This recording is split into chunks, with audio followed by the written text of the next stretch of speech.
बिस्मिल्लाहिर्रहमानिर्रहीम अस्सलामु अलैकुम व रहमतुल्लाहि व बरकातुहू। की हाल चाल है जी? ठीक ठाक हो?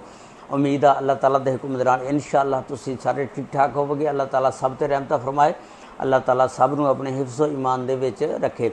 अज दे व्लॉग दे विच मैं तुहानूं एक ऐसी दर्दनाक अफसोसनाक कहानी वाक़या सुनाउण लगा जिहड़ा एक पाकिस्तान की 27 साला नौजवान खूबसूरत MBBS करदी लड़की जिहड़ी अपना मुस्तकबिल सवारने वास्ते अमरीका जाती है, लेकिन अमरीका जाके उहदे नाल उत्थे एक ऐसी अनहोनी हो जाती है कि वह अपनी जिंदगी की बाजी हार जाती है। जिहड़े मकसद लई वो गई सी वो मकसद दे विच कामयाब ना हो सकी। अल्लाह नूं कुछ होर ही मंजूर सी।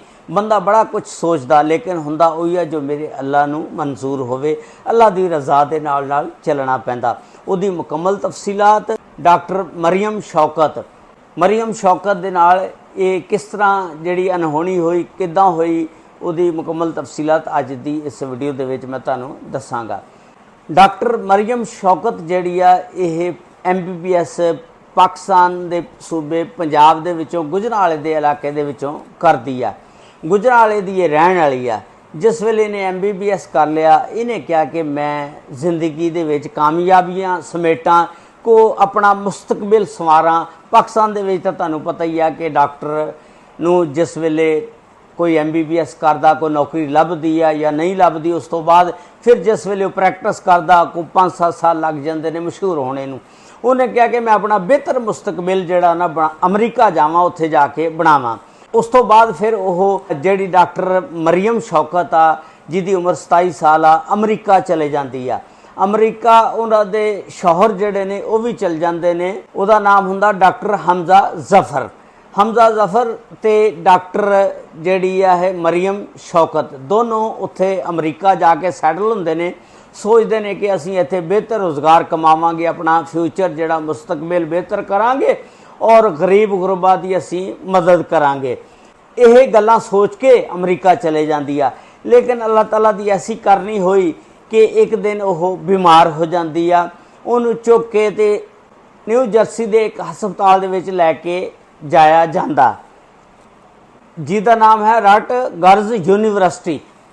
उत्थे हस्पताल दे विच जिस वेले लैके जाया जाता रटगर्ज यूनीवर्सिटी के जिहड़े डॉक्टर ने वो कहंदे ने कि इहदा जिहड़ा जिगर आ खत्म हो गया, ट्रांसप्लांट इहदे जिगर दा होना यानी जिगर दी सर्जरी होनी, पेबंदकारी होनी आ। ते वो जिहड़ी सी डॉक्टर मरियम शौकत वो एडी परेशान हो गई कि ये मेरे नाल की बनिया। हुण जिहड़े इहदे शौहर सी खामद डॉक्टर हमजा जफर साहब वो बड़े परेशान हो गए कि इन्ना पैसा मैं कित्थों लियावांगा, इहदे जिगर दा ट्रांसप्लांट जिहड़ा वो किद्दां करवावांगा। ते डॉक्टरां ने कहा कि 9 लाख रुपया लगेगा इहदे जिगर दी पेबंदकारी करने वास्ते। हुण डॉक्टर हमजा जिहड़ा सी उन्हें ना उत्थे APPNA association of physicians of Pakistani of north America की एक तंजीम आ डॉक्टरां ने बनाई हुई जिहदी सदर आ हुमैरा कमर और जनरल सैकटरी डॉक्टर सनाउल्ला साहब ने। इस तंजीम ने पुरजोर अपील सारे लोगों ना की, जिन्हें भी उत्थे पाकिस्तान के लोग रहिंदे सी, पाकिस्तान की कम्यूनिटी के जिन्हें भी लोग रहिंदे सी सारिआं नूं अपील की। और वो जिहड़ी अपील की उस अपील की वजह के नाल फिर $2,73,000 जिहड़े ने वो इकट्ठे हो गए। हुण डॉक्टरां ने $9 लाख कहा सी कि इहदे ऑपरेशन ते लगेगा। जिस वेले डॉक्टरां ने देखा कि इहदे जिगर की पेबंदकारी जिहड़ी है लाजमी करनी आ, डॉक्टरां ने कहा कि उस तंजीम नूं जिहड़ी डॉक्टरां दी सी APPNA उन्होंने कहा कि तुसीं थोड़े जे पैसे जमा कराओ। 1 लाख रुपया इस तंजीम ने $1 लाख जमा करा दिता उहदे ऑपरेशन वास्ते। और फिर वो जिहड़ी लिस्ट सी उहदे विच इहदा नाम भी आ गया। और जिस वेले ऑपरेशन करने का टाइम आया 30 मिनट पहलों डॉक्टर मरियम शौकत की मौत वाक़या हो जाती है, अल्लाह नूं प्यारी हो जाती है। इस वाक़े ने पूरी कम्यूनिटी नूं जिहड़ी अमरीका दे विच पाकिस्तान की रहिंदी सी और इहदे फैमिली दे लोग जिन्ने भी सी ਸਭ ਨੂੰ ਅਫਸਰਦਾ ਕਰ ਦਿੱਤਾ, ਗਮਗੀਨ ਕਰ ਦਿੱਤਾ, ਪਰੇਸ਼ਾਨ ਕਰ ਦਿੱਤਾ।